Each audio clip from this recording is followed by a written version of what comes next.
Hi, and welcome to another episode of Rainbows and Bullshit, the last episode of season 3. Boom, boom, boom. What was Love that for you. So I think this is quite a surreal moment for us, Mm-hmm. and I have been wanting to have you on the show for about 4 years, but I'm with Shane. Shane, why don't you tell us a little bit about yourself? Sure. I mean, you've introduced me there a little bit like I'm some sort of superstar. Like, I think the context to that is we've had the privilege of being in each other's lives since 2009, which is... That's insane. Yeah, no, I know. That is insane. I actually can't even do the math. What is that, 16 years? That is... Let's not do the maths. So, and 4 of those you've been begging me to come on to the podcast. Yeah. Also, let's never rehash that statistic again. Well, there's a number of stories that we can't talk about. So, yeah, I am Shane Ashby-Roche. I am pronouns are he, him. I am really excited to be here today. But my background, I was born in London to Irish parents who emigrated to the UK in the late 80s. Right. I was brought up Roman Catholic, which is a whole other podcast episode.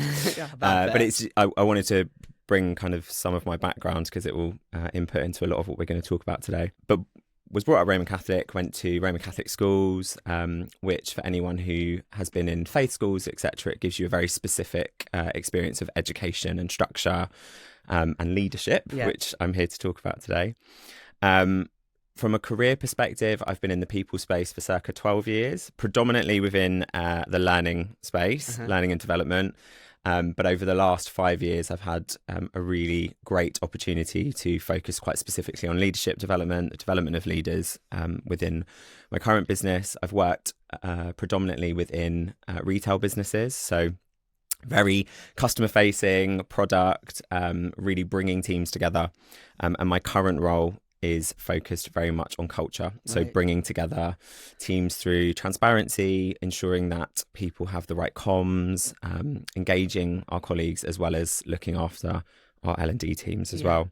And then outside of work, you might have heard the double barrel surname. So I am married. I've been with my husband for 10 years, married for 2. We have recently got a long-haired miniature dachshund, so we're now dog dags. I don't know why you're making that face. I know, You've met him. literally, He's I'm not, like, and also I'm listening to all of you're this, literally right? like as if you don't first. know. Yeah. Who's at the 8-month stage, so he's discovering himself. So love that for him.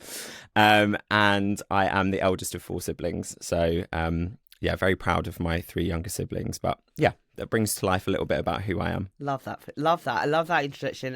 Obviously I love you, and I'm really grateful that you're here. I have been pestering you to be on this show for about 4 years. Literally, I was like, what's been you dropping little hints? I was like, please, can you come on the show? So when I say real, it's great to see you here because there's so many different versions of us that I've almost grown through so much in that time, which we're not going to talk about the exact time frame, but over that time frame we've grown so much together, I think, as well as me individually and obviously you, and it's honestly like I've got a bit of goosebumps. I'm actually getting quite emotional thinking like we're here having a conversation about leadership and about people and about kind of, thinking about what that means in today's world. And it's just another side of our friendship that I really appreciate and that I really respect, actually. And so thank you for coming onto the show. Tell me about your first word. So one of your 3 words that you've chosen, leadership shadow, was your first kind of word you checked in, phrase that you've checked in. Yeah. Tell us a little bit more about why you checked that in and what is leadership shadow. So as I said, I've done a lot of work with leaders, both internally in my organisation and externally. But a bit of what you've just spoke to, but also when I think about the relationships that I've curated in my personal life, which are as important to have that. So the concept of leadership shadow, and I was really thinking about it in relation to what does belonging look like? What does inclusion look like? It's all about feeling. We've talked about it so many times, and it can be quite hard to put a finger on feeling. Yeah, 100%. It is so personal. And it is so so specific to people. So the concept of leadership shadow in its most basic form is the environment that you create. So what's the shadow that you cast as a person? Now, you can take the leadership word out of it and just think about the shadow that you cast. And it made me think of a keynote speech that I heard from someone called René Carrion, who I took a number of things from his keynote speech, but he talked about when he goes to businesses. So he does a number of different things, and I wonder if this speaks to your experience having worked with a number of different organisations. And he said, I get a real feel for that business when I walk into the lift. Okay. And I see how people are interacting with each other, and I can get that feeling, and that really stuck with me. Yeah. And it stuck with me for two reasons. It stuck with me because I thought about what role do I play in that lift. So we always think about what's the role I play in that meeting, what's the role that I play in that one-to-one, what's the role that I play in that pitch. I don't know if I had always thought about what's the role that I play when I'm walking through the office. Okay. What's the role that I'm playing when I'm eating lunch at my desk. Okay, because being a leader doesn't stop in a desk, right? Or it's your whole presence whilst you're. Yeah, that's really profound. And the concept of leadership shadow is the environment that you create. So it's made, we used it as an anchor for a leadership program, as I said. And it was really, really helpful because it's made up of 4 compartments. And I'm not going to go into all of it because this is not a keynote speech. But if I bring it back to that idea of like the environment that you're creating. So I take it back to when you walk into the lift in your office, and you might not operate within an office, but if you're in a Teams meeting, whatever that looks like, do you acknowledge the people around you? Right. Do you look up from that phone? Absolutely, right. Yeah. And it made me think, the reason it stuck with me is we are based, and my current organisation is based in a building of 7 floors. Okay. So I could get 7 floors? Yeah, it's a lot. Wow, it's big. That's a big. You've been there, haven't you? It's a big chunky old space that is, to be honest. Sorry. You've been, haven't you? Is it the one in the White City? Yeah. Yeah, it's old television centre. No, I've not been in. Oh, okay. Wow, but that's didn't invite you in. I was waving at you from outside the window. Yeah, literally. But it made me think because I could get away with it in my head of going, well, most of the people in that lift aren't from my organisation. Right. Which was interestingly one of the first things that came to my mind, which was like, oh, well, it's okay because actually if he came to visit our organisation, it's like, what does that matter? And then I did some real kind of observational work, which is what, it's what I love about our roles and being in a people space, is listening to other people and going absolutely. Like, how can I take what you've said, make it specific to me? So I started to like observe what that shadow would look like. And what I noticed was that the people that were really engaged with conversation with each other were really engaged with each other. Right. And the people that went, now, please don't get me wrong, I'm not talking about that you have to acknowledge every single person within, but it's this sobering thought to go, actually, what environment am I creating when I'm not in my day-to-day space? Yeah. So the concept of leadership shadow, as I said, is really that, what environment am I creating? What culture am I creating? But how is that personal to me? Yeah, I get it. So the kind of 4 concepts of it, as I said, I'm not going to go into all of the detail. It's like, what do you say? What do you prioritise? What do you measure? And how do you act? Oh, I love that. But that's so personal to you as a leader. So there's no one size fits all. It's not to say that you have to go into a lift, if I use my example from earlier, and smile at every single person. Yeah, because there are days absolutely, of course, like of course. Head down. But when I've worked with people in our office environment, I've said, you're probably thinking about your immediate team, which you should. But I'm just saying, this is you as a leader. If I just went out into the office, 300 people in this office, just said, what shadows does this person cast? Yeah, 100%. They're always really energised. They're always talking to their team. They're always acknowledging people. They sometimes look a bit stressed. Right. Okay. Yeah. They're constantly reading as they walk. Yeah, I hear you. They're deep breathing a lot. Yeah, and it's that observation that I think that really impacts. So power plays into this, right? In terms of like the shadow that you cast, people will really, as you say, pay attention to those behavioural aspects because there's a power dynamic involved in when you see a leader, or from people looking to perhaps be leaders or aspiring to move into their careers. There's so much more to that that you're right to say it's more than just getting in a lift. Honestly, it's what I'm talking about is just it's not about what you do in lifts. but it's interesting because what it speaks to is and the way it works is shadows evolve, right? Your shadow is going to evolve. It's not stagnant. It might be, and we tend to think about where we want to be, what we want to do, who we want to be like. So, again, you might be thinking of someone right now, go, oh God, that shadow was really positive on me. It was really, that enabled me to do this, and this. But the way in which the only way that it would work within our program, that we ran was it had to start from the top, Right. and we did, Right, and we had the okay. backing. It started with that operating board. So this is your leadership. So this is how you then embedded this concept across your And the across your language, organisation. and the Really language. So interesting. we're still, I mean, the program that we ran, and it's evolved obviously as anything does, but the program that we ran was probably about 3 to 4 years ago now. But people are still using the language. I was literally on a call with fellow SLT members yesterday, and someone said, "Oh, I need to check in on my leadership shadow there." I love that. And I was like, "That's so interesting." Yeah, I that love it that. really, and we even took a step back because as a senior group. Now at that point, I wasn't in that group of people because I've since been elevated into that position, but the work I did was on the working program. with that group, but they were talking about what's our collective shadow, Right, how and do we that's such show a- up, yeah, you know, such a how good one. how does that cost? And I did that with my teams. I was like, what's our shadow as a team? So it's not so specific to Right. leadership. Okay. It can be anything. It's almost like it's an insights model or an insights tool, really, to support your understanding of the impact that you have, right? As a leader, what would your leadership I shadow know you can ask me. look like? Yeah. No, it's a really interesting one. So, you know, for me, the word safety comes up, and I think it comes up from experiences that I've had inside the workplace where I felt unsafe, and I use that word loosely within the context of safe to make mistakes, Right. safe to be challenged, Okay. so creating an environment of clarity about where we're going, what we're doing, but then being really clear on where the parameters are Yeah. to make some mistakes. Yeah, absolutely. To one of my other words, which I'm not going to jump to yet, is about innovation, about how you curate this Yeah. idea of, listen, I've worked in L&D for a very long period of time. I operate off of buzzwords. Yeah. But my job isn't to throw out the buzzwords. But yours is just to make them. It's to deconstruct Yeah, them and to say that's to really people great. and to say, what does that look like Yeah. in this Yeah, I love organisation? that. So for me, the first word that comes up is safety. The other is clarity. Right. And I think the other one that is really important to me is development. I want to create an element of, what are you getting from this? Right. Okay. Where can you develop within that? So yeah. These are great. And so for anyone, Buzzwords. but they are buzzwords. But the way you've deconstructed, as you say, to your word deconstructed, it's bringing these concepts to life. So I really, I'm sure people listening are really going to get a sense of this.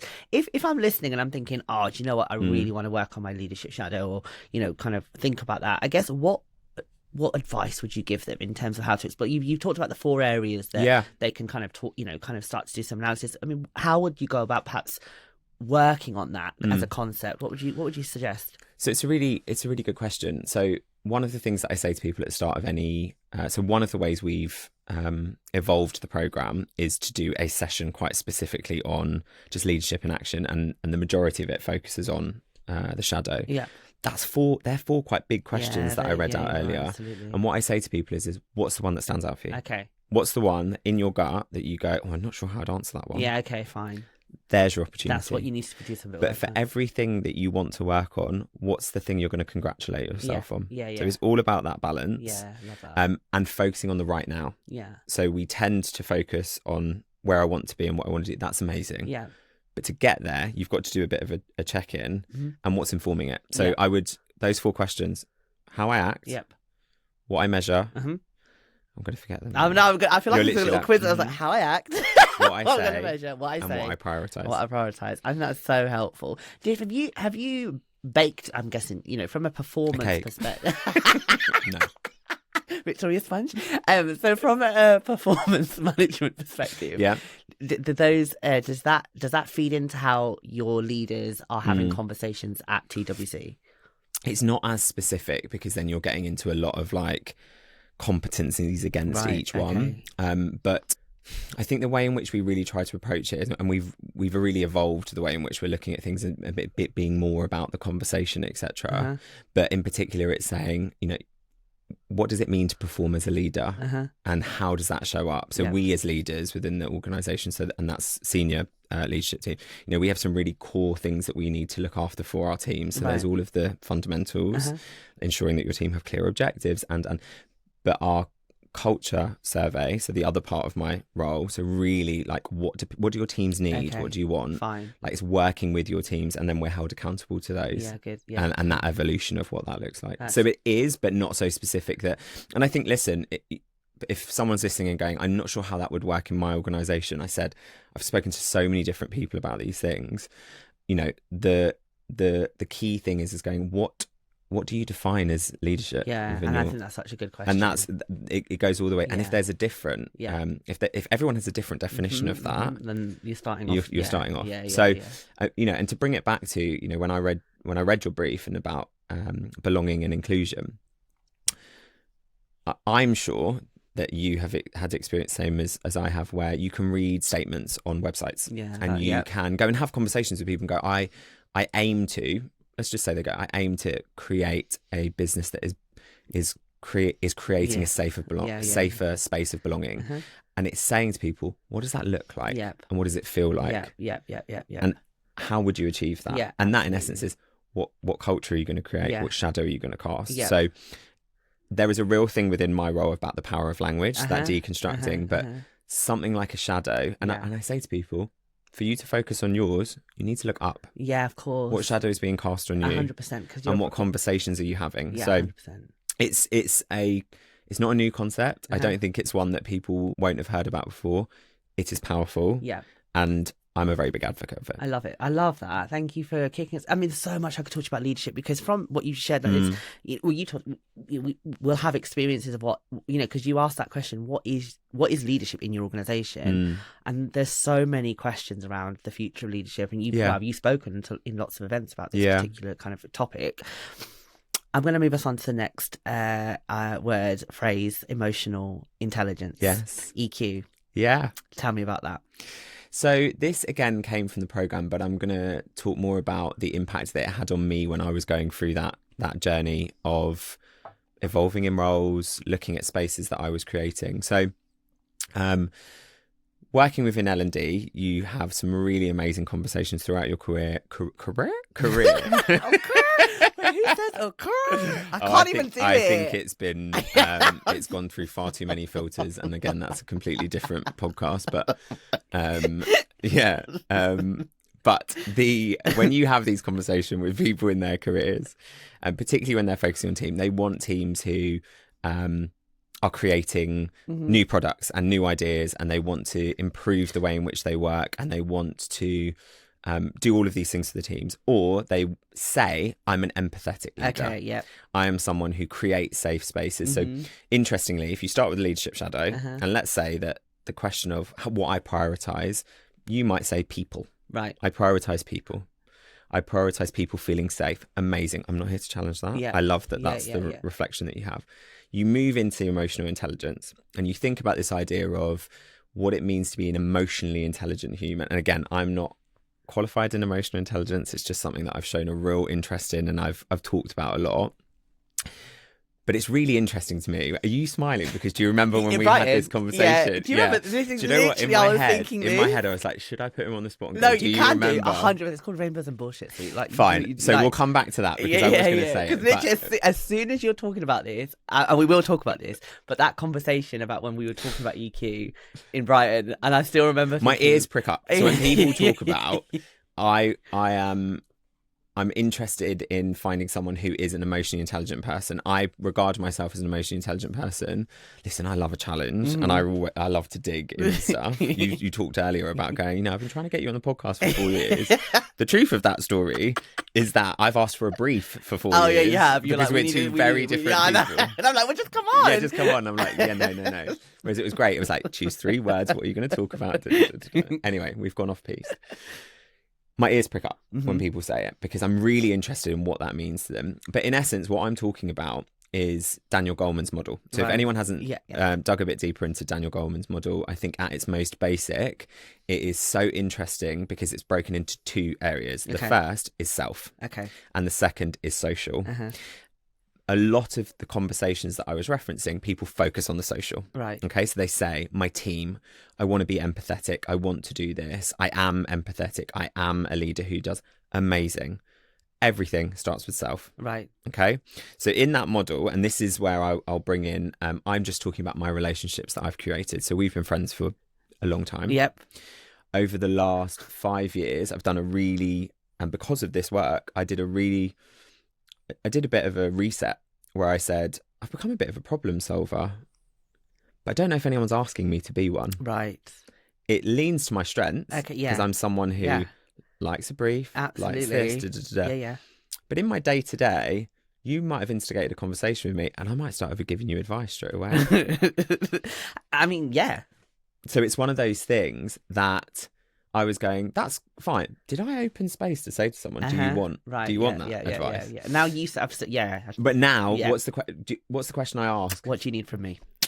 Okay, and that is really important when we think about creating spaces of inclusion and belonging. Yeah, so, absolutely, so true. The way in which that works is if you can get to what do you need from me, it starts with what emotions am I feeling right now when this person is talking to me about so stuff. you're really thinking about, like Starts you say, with self. Absolutely. It's a bit of a self-analysis. Yeah. How do I deal with what I am feeling right now, and how do I manage that for myself? Okay. It's that age-old analogy of putting the life jacket on. Yeah, oh my, it's so weird you just said that, because as soon as you were talking about that, it was about fit your own face mask first. So on the plane, you know, the instruction is always put your own oxygen mask on before you help other people. And that speaks to everything you shared there in terms of like start with yourself when you think about emotional intelligence. And it's being in any position of, and it doesn't have to be if you regard yourself as a leader, being in friendships, being in relationships, it's really vulnerable. Yeah. People are currently experiencing a lot now. Yeah. Right? Yeah. So much. We've talked about this in our own friendship. Our roles aren't always to solve the problems. Our roles aren't always to provide answers. In leadership, that might be part of your role. But if we're talking about that human to human connection and creating spaces of belonging and inclusion, it starts with saying someone brings something to you. Absolutely. You may not relate to what they're talking about. It might not be happening to you. Yeah, absolutely. And empathy, right? 100%. And we could again do a whole other one. But for me, emotional intelligence is one that is, if you start with that leadership shadow, it requires some reflection. You'll have some feeling with that, which I've talked about. What are those feelings you're feeling, and what do you need to do to help yourself manage those before you can do it for other people? No, that's so powerful, and it speaks to our friendship. You know, one of your, you know, obviously, you know, you're well, you know, I am so blessed to have you in my life. You stumbled on that slightly. For all the good, man. But like, one of the things I really value in our friendship is what you've literally just unpacked that in terms of what an adult conversation looks and feels like. And the reason I say this is because, and I use my own lived experience of working in the charity sector, and this might be applicable to other sectors as well, but leadership can become quite parent-child, where you almost disempower the person by taking the problem away from them to solve, rather than holding a coaching conversation and say, okay, what do you need? Like, what's going on for you? And I think that all really wraps into the sense of self. And I think that's why I really value our conversation, because we are very different. Yes. And when I speak to you, and you also know that from I'll get validation from a lot of other sources. So I do not get that with you. But in some validation from me, I mean, in all the right ways, because you're like, let's talk a bit more about this. And it really challenges me to kind of own whatever it is that I'm, so I think there's something really powerful in EQ. Do you think EQ is a skill that everyone can learn or develop? Absolutely. Okay.